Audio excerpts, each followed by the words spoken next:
Well, hello, and welcome to tonight's Loud and Proud. The Americans with Disability Act is a giant piece of legislation passed into law in 1990.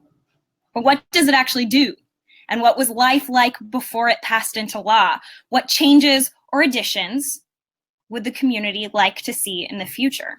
Tonight, we are going to talk about all of that. So welcome to Loud and Proud, a show where we discuss important topics in the disability community. As always, thanks to Public House Media for providing us with this platform to have the show. I am your host, Nicole Kelly. I myself was born with only one hand, and I have spent the past few years of my life traveling and speaking at schools and universities across the country on the topic of disability. I have no idea what it's like to live in a world where my disability is protected. In fact, I was only 56 when in 1990, George Bush signed the Americans with Disabilities Act into law. 56 days old. I have no idea what that's like. So do you yourself live with a disability? I want to know if you are someone who is watching who remembers life was like before this was passed into law. If so, just please comment below. Just say a simple, I remember. I want to be able to see you, and I want to know also, what is the biggest difference you have experienced pre the Americans with Disabilities versus post Americans with Disabilities? Secondly, do you know someone who lives with a physical disability? Someone like me, maybe who has one hand or maybe lives there. If you do, tag them in the comments below, as we would love for them to be a part of our conversation tonight. Now, as you are typing in the comments below, let's get on to my amazing guest, one of my favorite mentors. Tonight we have with us Mr. Adam Ballard. I'm going to read you quickly his bio.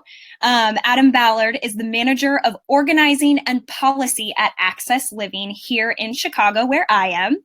Adam Ballard manages community organizers and policy advocates working on various disability issues at Access Living. So at this time, let us please welcome Adam to our show. Here he comes. Hello, Adam. Welcome. Hi, Nikki. How are you?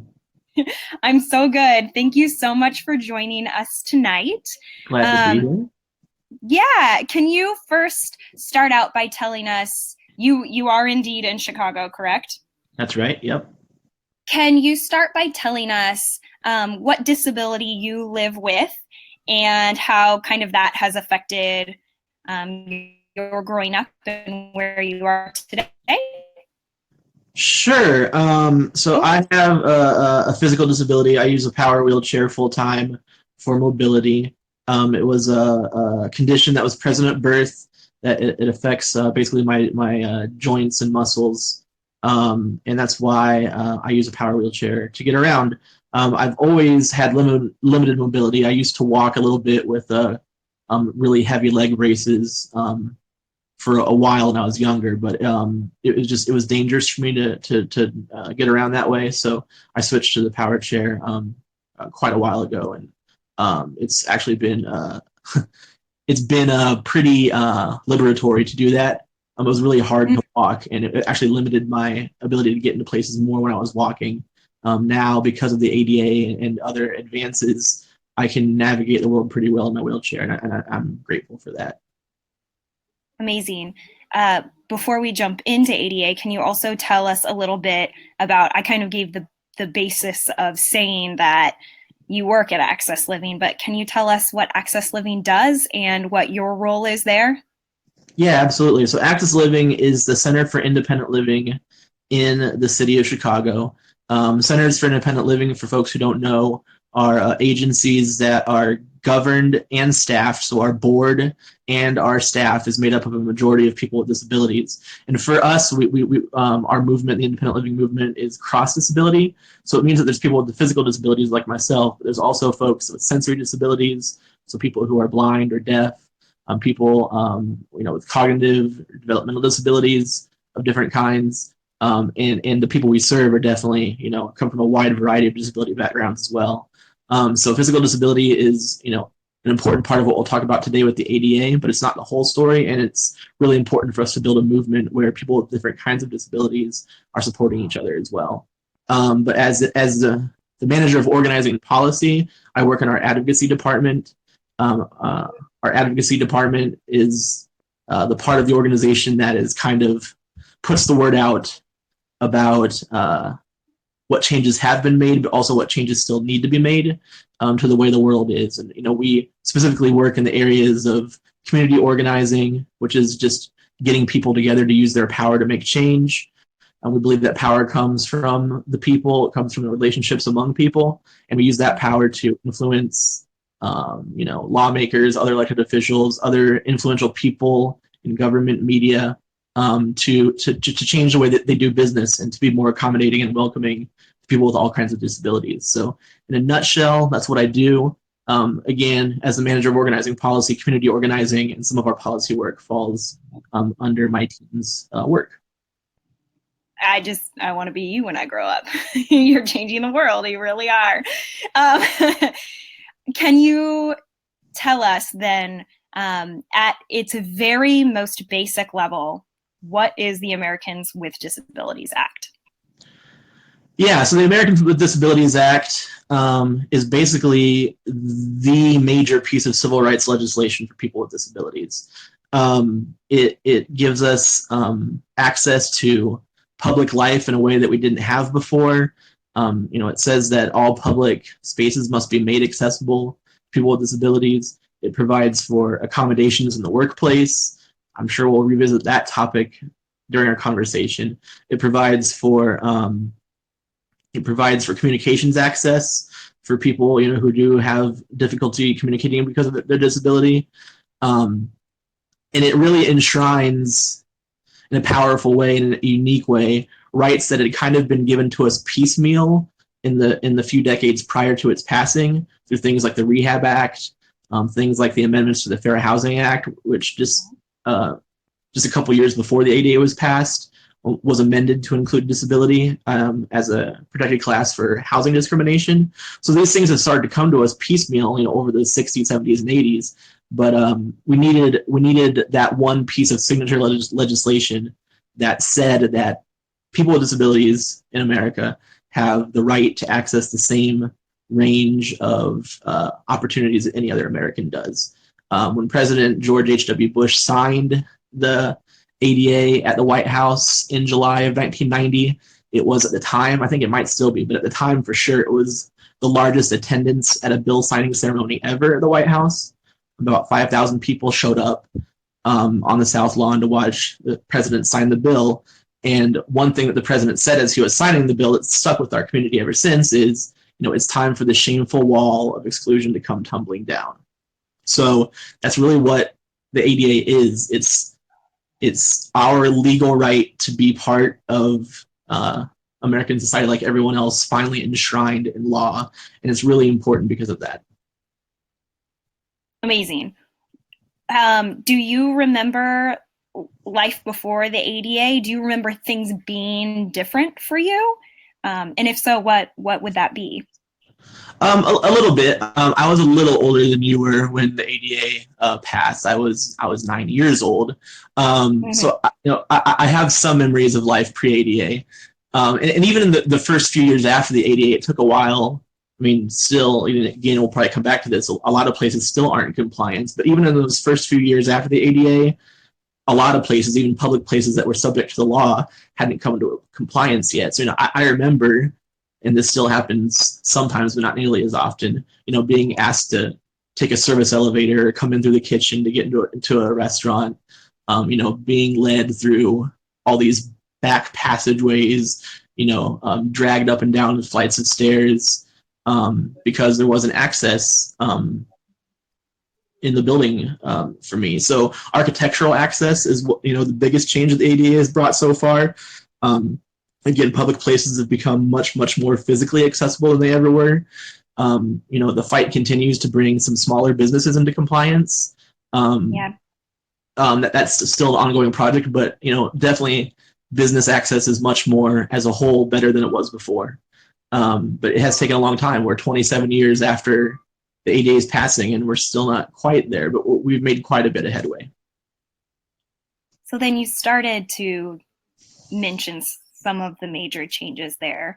I think for somebody who knows nothing about ADA, what you immediately think of, or I don't know why this is what comes to my brain, is the like cuts in the sidewalk. Mm-hmm. As something as simple as that, or seems as simple as that, that makes a huge difference actually in access for others. I am wondering, with all of these changes, although slowly happening and being made, where do we see the ADA lacking? Or where is there room for growth, or what is being focused on in the future to make room for more inclusion? Yeah, so I think I'm going to talk about 2 or 3 things, and I'm kind of fold into our conversation things that have started but are not finished under the ADA, for instance, which I think gets to what you're asking about. So, for sure, things like curb cuts, accessible public transportation was also written into the ADA. So the reason that all public buses in Chicago and most every city now have ramps or lifts is because of the ADA. That was a fight that was begun way before the ADA, but it was completed by the ADA having that provision that all public transportation systems have to be accessible.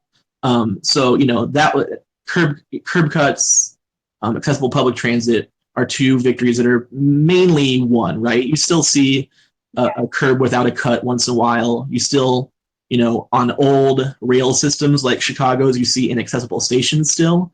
But we're working on that. The CTA has made a commitment to bring all of their rail stations into complete accessibility, I think, in the next 20, 30 years. So, but again, on an old system like the CTA, it takes a lot of time and money to make that happen. Yep. So public transportation and just, I want to say, public ways, sidewalks, that's, that those fights are mainly won. The fights that are ongoing are 2, and I would break them down this way. So 1 is employment that we started to talk about. Tom Harkin, who is someone both you and I admire a great deal. Senator Harkin from Iowa was the chief sponsor of the ADA when it was in Congress, and his personal interest in this is that he has a deaf brother. Senator Harkin recently retired, but still is highly involved in the disability community. He's been at events. Still comes to disability events. I think I might see him in a couple weeks in Indianapolis, actually, at an event that I'm going to. But Senator, yeah. I'm so jealous. I'll tell him you said hi if I see him. But please. But Senator Harkin has said that the one major unfulfilled promise of the ADA is employment. The employment rate for people with disabilities hasn't really improved much at all from pre-ADA to post-ADA. A little bit, but not as much as we would have liked to have seen by now. So, getting the word out to employers that it's not only okay and feasible to hire people with disabilities and to accommodate us, because that's one of the concerns, right, is that, I'll have to pay so much just to accommodate this person, or they'll make my insurance so much more. Those things really aren't true in a meaningful way, but also people with disabilities bring just an amazing innovativeness and adaptability to the workforce, and that the workplaces that have really made hiring of people with disabilities a priority, they report that they're seeing tangible benefits beyond just doing the right thing. They're seeing better outputs and better outcomes from their workforce, and they can't imagine going back to not hiring people with disabilities. So again, that ball is rolling very slowly, but we're trying to get there. So employment is definitely one area that the ADA directly addresses that we haven't gotten to where we need to be. The other area is community integration. That can mean a lot of things to a lot of different people, but what I mean when I talk about community integration is the right of people with disabilities to live in the community setting of their choice. So this actually isn't directly laid out in the ADA, but it comes out of a court decision that the Supreme Court handed down a decision 9 years after the ADA, where it used the ADA as its basis. So the Olmstead decision in 1999 said that it is the civil right of people with disabilities to live in the community, and they used the ADA as their basis for that. Again, some gains have been made there. There's fewer large institutions than there used to be. There are more community-based settings than there used to be. There are more options than there used to be, but there still aren't nearly enough. And there's still far too many people with disabilities of all kinds, psychiatric disabilities, physical disabilities, who are basically held against their will in nursing homes or other kinds of institutions because there aren't supports for them in the community. And that also directly ties into the ADA. So the fight for community integration and the fight for employment, I think, are the two ADA-based struggles that will continue as we go forward. Transportation, however, is interesting now that I think about it, because even though things like public transportation have been settled, with the advent of new communication technology like Uber and Lyft, we're seeing ADA implications there, because those are people's private vehicles that are being used largely, and they're not accessible. So that's another area of ADA-based advocacy that's opening up, is what do we do in the new world of on-demand, ride-sharing, maybe even eventually self-driving vehicles? How do we have all that subject to the ADA and accessible to all as well? That was a lot. No, it was a lot. I am taking it all in. And yet again, this is why I wanted to talk about this topic with you, because you just have the most eloquent way of laying it out and sharing it and making it exciting. So hopefully others to understand as well. I guess you talked about so much in there, but my big question is action in talking about employment and in talking about integration into community. What is the next step? How do we take action? What are things that we can be doing to kind of start kicking these off? Or what is already happening that I don't know about and should? Yeah, so I think things are happening. With employment, I think it's, how do I want to say this? Employment, there are definitely things happening that I'm excited about. So one of the other hats I wear besides being at Access Living is I'm also a member of the advisory committee for the Disabilities Fund at the Chicago Community Trust. For folks who don't know, either from outside of Chicago or maybe you're in Chicago and don't know, the Community Trust is the largest community-based philanthropic fund in the city, and just one of the largest funders in the city, period. But they, for a few years now, have had a dedicated fund. It's not huge, but it's a decent amount of money that is set aside just for building bridges between the disability community, the corporate world, the public sector, to try and address some of these big problems that we're talking about. So the Disabilities Fund is really honing in on employment as a big focus of our work right now. And one thing that we're trying, it's kind of in the early stages, it's a pilot program. Well, it's not even a program yet. We're still doing the research to see what emerges. We're really focusing in on how can we focus on high growth sectors like healthcare. Healthcare is a very high growth employment sector right now, right? There's a lot of jobs in healthcare, and they're not, most of them aren't even specialized jobs, right? Some of them are doctor, nurse jobs, but a lot of them are just, maintenance service type jobs that anyone can do. How do we open those jobs up more to people with disabilities? And again, thinking beyond people with physical disabilities, how can we get young people with developmental disabilities or intellectual disabilities into those jobs?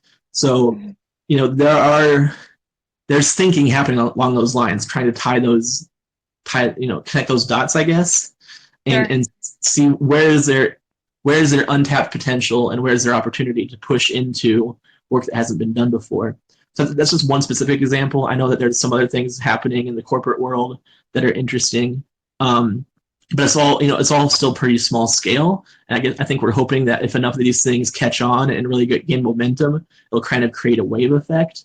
But people who are interested in taking more action, should look into what the ADA actually has to say about employment, about what it means to accommodate an employee with a disability, and especially for people who are in a position to make hiring decisions, step outside your comfort zone a little bit. Start interviewing candidates with disabilities and finding out what they actually bring to the table. That would be a huge step if we could get more hiring managers to make that commitment. Not even a commitment for greater hiring, just make sure make sure you interview one qualified applicant with a disability for every open position you have. That would be a huge step forward. So those are some little things, you know. We can keep people posted as things move on if there are bigger efforts to join. As far as community integration, it's a little easier to do more boots on the ground style advocacy with that, because we're under huge threat right now with the many federal level attacks on Medicaid, Medicare, and other things that we think of as healthcare, and they are, but they're also like the support systems that make people's civil rights possible. Medicaid's not just a healthcare program, it's also what pays for the supports and services that keep people independent. So for us, it's not just an issue of healthcare, it's an issue of basic civil rights. So, you know, join in the work that Senators for Independent Living are doing. Find out more about ADAPT. ADAPT's been in the news a lot this summer. You know, being in Washington, shutting down some things, getting folks arrested, and you know, it all looks really intense, but it's important because it's life and death for people. So finding out what groups like ADAPT are up to and how you can join in their efforts, you know, calling legislators, senators, representatives, and saying, you know, please preserve these, whatever you're going to do with taxes or healthcare, please preserve these programs, because they're more than just healthcare. They're about civil rights for people with disabilities, and taking that message and making it clear is important. And I think we're really moving the ball in that area, but we need many more people to come alongside us and amplify that message. I thank you for all the work that you are doing and all of the expertise that you bring to this. You are just an invaluable resource to me specifically. I'm just so thankful that you're in my life. But to those out there who also are trying to learn, and I'm sure in what you do, it is your everyday. And I know that just like in our everyday lives, things maybe seem slow moving, but I just love the work I'm putting up right now. There you can find Access Living at, of course, their website, or there is their Twitter handle. You can find them there. That is, again, where Adam works and what he is up to. Again, if you're listening, I want to hear if you remember what life was like before the ADA went into effect, and what your life was like if you were someone living with a disability. How did it affect you when those changes started to happen? What can we work on? What are the things that we still really need to be working on? I want to hear from you. So go ahead and leave your comments again below, whether you are live or watching it later, that's totally fine. Adam, thank you so much tonight. I'm sure if you didn't have too miserable of a time, I will want to ask you back to come hang out and share your knowledge. Because yet again, that's just, you are such a wealth of knowledge. So thank you. Thank you. Yeah, no problem. Thanks for having me on. And anytime you want to talk about this stuff on the show, I'm happy to come back. You're the best. And seriously, if you do, I mean, I'm going to take you to coffee next week, but if you really are about to see Tom Harkin, we really need to make a game plan of how you can slide him my telephone number. All right. Yeah. I'm very serious. For those of you who don't know my obsession with Tom Harkin, it's real and it's deep because he's from Iowa. And my favorite picture of all time is when I met him in DC. I don't know if you've seen this picture, Adam, but literally it was at the Smithsonian for the Americans with Disabilities 25th anniversary. And I'm shaking his hand, and I have never looked more in love with one person in my entire life than in this photo. It's all over my face. It's just, this man is everything. Anyway, enough Tom Harkin love there.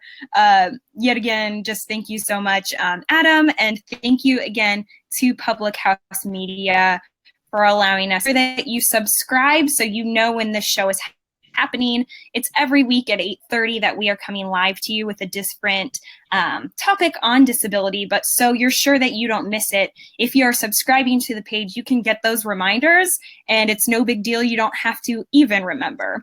So go ahead and do that now. Thank you so much for joining. Please start a conversation below. I will be checking it. I will be responding. Adam, I'm sure you will as well, to what's happening. And yeah, just thank you so much for joining Loud and Proud, we will see you next week. Thank you.